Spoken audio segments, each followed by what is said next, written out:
is going on, hobby family? It is your boy K-Dub, and we are back for season 3 of K-Dub's High Five, 5 rapid fire questions with your favorite hobby faces. And we're starting it off with a banger. He is one of my favorite channels to subscribe to on YouTube. He's also the co-owner of Barbell Breaks. Not too active on Twitter, but he does have a Twitter. You know him as Packers Cards 87. I know him as Brian, or at PC87 on Twitter. How are you doing today, bro? I'm good, man. Happy to be with you. Well, happy New Year, man. I couldn't think of a better way to kick off the high five than starting with you, my friend. I sent you a DM like 3 years ago to get you on, but you never check your Twitter DM. So I don't. I'm glad we were able to work it out and connect, man. So Yeah. how it works, I got 5 questions, all hobby related. I'm going to throw them at you one right after another. Ready to take on the high five? Let's do it. Okay, man. We know you as Packers Cards 87 on YouTube. I think you're like 50K subs or something like that. People know you as that. How did you come up with that name as your YouTube handle and then into your Twitter handle? Well, honestly, man, I started my YouTube back in, I want to say 2015 or 2016, right? And at the time, I was basically, I didn't know what I was doing. So I was just like, okay, well, I like the Packers, I like cards, and Jordy's my dude. Like, I was born in 1987 too, so like it just made sense. So Packer Cards 87 was born, and I've contemplated changing the name from time to time, but you know, I never did, and I'm not going to now because it's just what it is. So, and it's funny to me because I hear from time to time, it's like, well, you were the first person to do that, and I'm like, I don't think I was the first person to do that, but it's kind of funny because Bobby and I were joking, well, Bobby, you should just be Cards 11 or whatever, because he was Larry Fitzgerald. And sure enough, like he didn't do that, but sure enough, there is a Cards 11 now. So it's pretty funny, man. So, well, I mean, you say like you didn't know what you were doing. Like, what made you start the YouTube opening cards for video? There was a couple dudes on YouTube that I would watch open stuff. And maybe this is where I partially got my the idea for like my YouTube name or whatever. There's this guy, he's Bears 9 McMahon.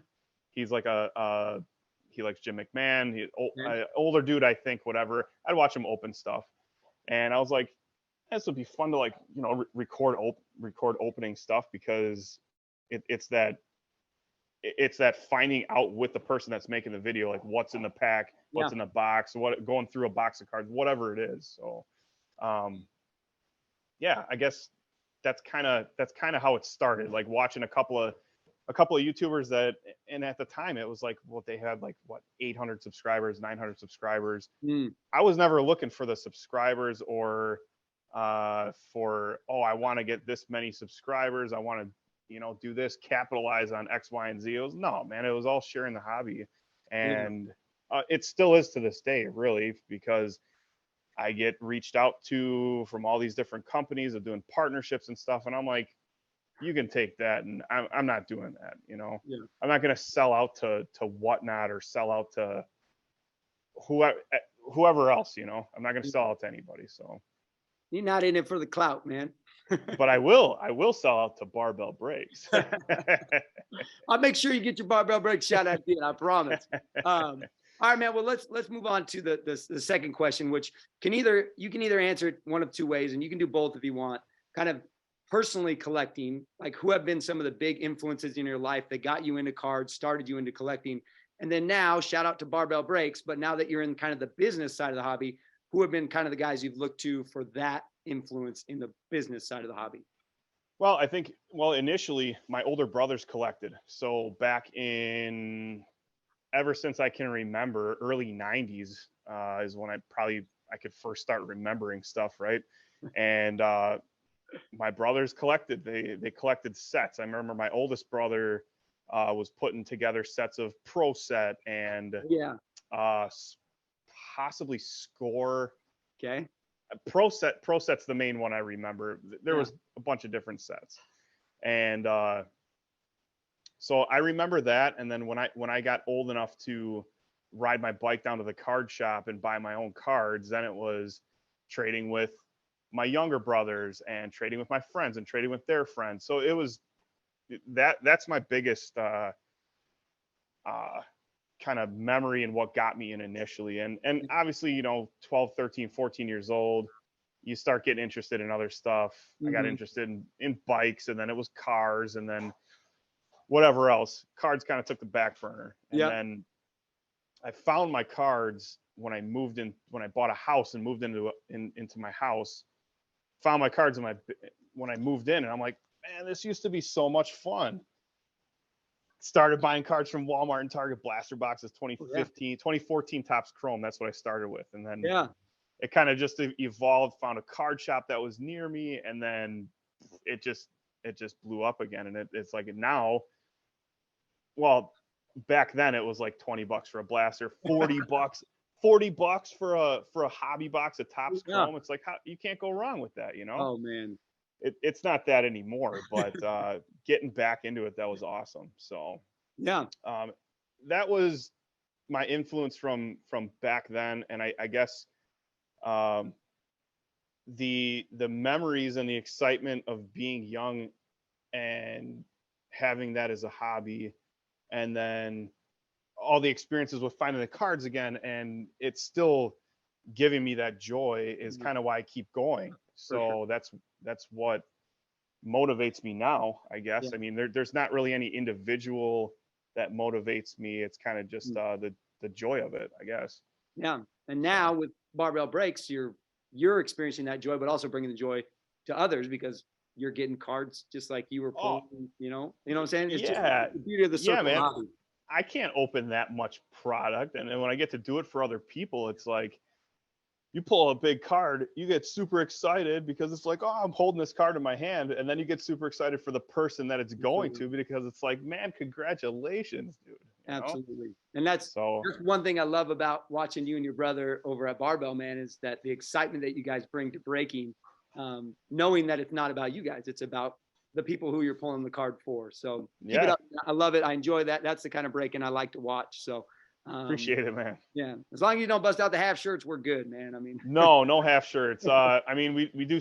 One of us is usually sleeveless because. Well, you got the guns to show it, though. Oh, well, hey, man.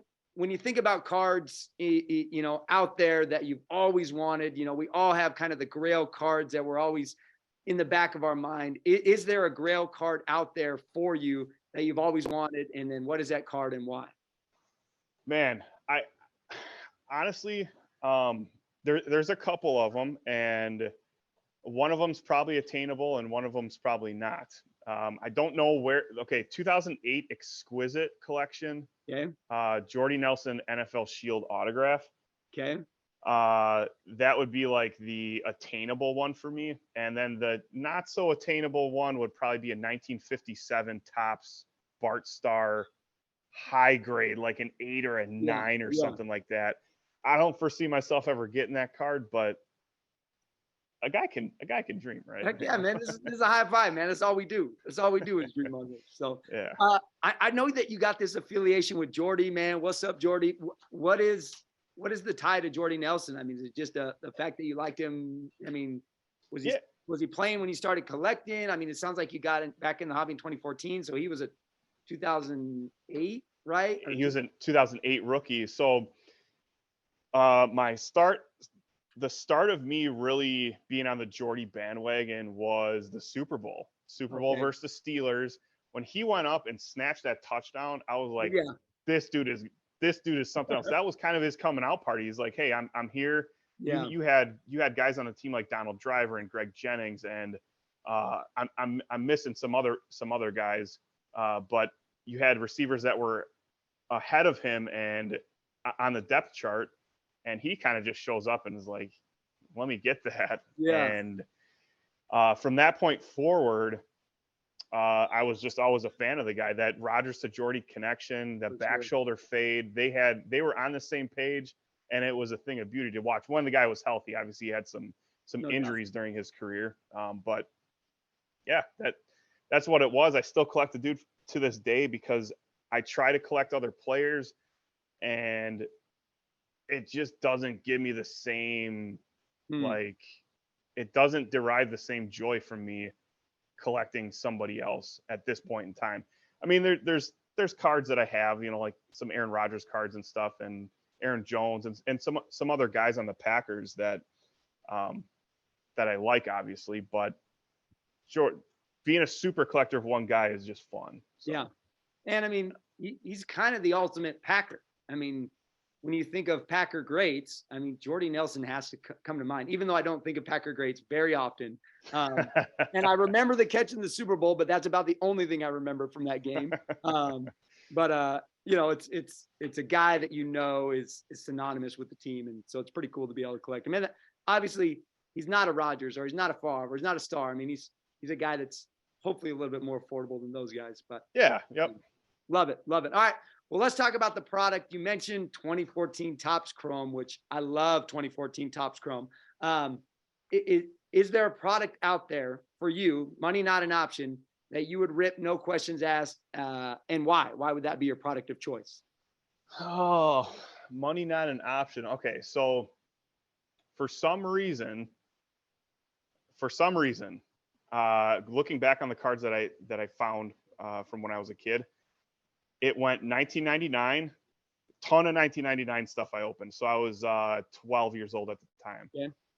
And then it skipped 2000 and it went to 2001. So I don't know if I was doing much ripping in 2000. And of course, that's Brady's rookie year. Yep. So money not an option. I would probably open some product from 2000 to attempt to pull a Brady rookie myself. I don't care if it was regular Bowman Chrome, Gotcha. Contender, whatever it would be. Yep. I'd probably try to do that. Nice. And the easy thing would be for me to say 2005 exquisite collection or 2005 whatever, Topps Chrome or something like that, pull a Rodgers rookie. But just that 1 year of missing 2000, like opening cards in 2000. Yeah. What was in there? I got to go back and try it, Oh, that's so funny. The year you want to hit, I'm sure. And you're like going through your old cards going 99, 99, 2001. Where is it? Yeah. I'm like, man, do I have a Brady rookie in here? Oh, nope. No 2000 cards. No. So. All right, man. I got one more question for you here. Obviously you and your brother have kind of moved more into the business side with barbell breaks. But as you think about the hobby, the state of the hobby, from where we were at 2020, 2021 to 2022, kind of what gets you excited about the hobby moving forward into 2023, either for you and your brother, barbell breaks, or just as a whole? Yeah. So at this point in time, product is a little bit more affordable to open. And I say a little bit because it's not quite down to where I think it should be. It's not $40. No, it's not $40. And I don't think we're going to get to $40 just because of the way, inflation, the economy and all that stuff. Things aren't worth the same now as they were 7, 8, 9 years ago, whatever. But if we can get down to a point where, like earlier on in the year, certified was like a little over $200, and it's like, okay, this is cool. And now with Brock Purdy showing out and him being in certified, that's starting to shoot up. And it gives me hope that we can get to a point where boxes are more affordable, because the last couple years, you want to jump in a case break with your favorite team. Oh my goodness, that was crazy money. Some of these teams had to be a ridiculous amount of money, and it's like now we're getting back down to the point where it's feasible, more reasonable. I like that the price is coming down, and I hope it doesn't shoot back up like it did the last couple of years. So that's kind of exciting. Another thing that excites me, I don't know exactly, obviously none of us know exactly how it's going to turn out, but the Fanatics thing of Fanatics takeover with the licensing and stuff in the next, who knows whenever it's going to take effect, year, 2 years, 3 years, I don't know. But that's kind of exciting because with them being a big company, I'm hoping that they can bring a little bit of stability, better customer service, maybe easier way of getting a damaged card replaced, less or no redemptions, very few. There's a lot of stuff that Fanatics can do better than Panini is right now. Yeah. Panini doesn't seem like they care too much, but that is our only option for licensed NFL cards right now. Yeah. And like it or not, if you want a card, if you want a Kenny Pickett rookie patch auto in his uniform with the Steelers logo, it's got to be a Panini product. So Yeah. Gotcha. yeah. Gotcha. Right on, man. Right on. Wait, I want to ask a bonus question just because I got you here, man. I've been watching your stuff for a long time. And then what I appreciate, like you said at the beginning, is, you know, you give me access to products that I probably would never rip myself or be able to rip myself.